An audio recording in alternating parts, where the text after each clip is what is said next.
সবাই কেমন আছো? আশা করছি সবাই ভালো আছো, আর আমিও ভালো আছি। তো আজ ছিল আমার এই জেঠির বাড়িতে কালী পুজো। আমি যে দেখি সবাই রান্না বান্না করছে, তাই আমি আমার বান্ধবীকে ফোন করে বললাম চ হেঁটে আসি। তাই ও আসলো, নিয়ে আমরা দুজনে যাচ্ছি এখন হাঁটতে। তো আমরা দুজনে হাঁটতে যাচ্ছিলাম, তো আবার একটু নাটক করতে পারে, তো একটু নাটক করে নিল এখানে। তো আজকের ওয়েদারটা তো খুবই ভালো ছিল, আমার তো খুবই ভালো লাগে। তারপরে আমি বাড়িতে চলে গিয়েছিলাম, বাড়িতে যেয়ে দেখি সবাই প্যান্ডেলে বসে আছে। তো আমিও ওদের সাথে একটু বসলাম।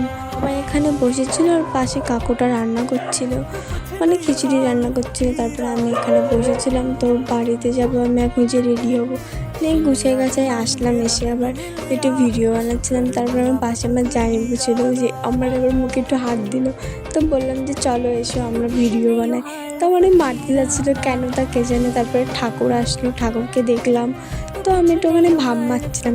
তারপরে এ তো সবার আগে আগে খেতে বসে গেছে, তারপরে আমিও খেতে বসে গেলাম। খিচুড়িটা সত্যিই ভীষণ ভালো হয়েছিল। তো আমি বাড়িতে চলে এসেছিলাম, বাড়িতে এসে আমি ড্রেসটা চেঞ্জ করে নিলাম। তো চেঞ্জ করে ব্লগটা শেষ পর্যন্ত যখন দেখেই ফেলেছো, তাহলে একটা লাইক কমেন্ট সাবস্ক্রাইব করে দিয়েই যেও লাস্ট পর্যন্ত তখন দেখলে।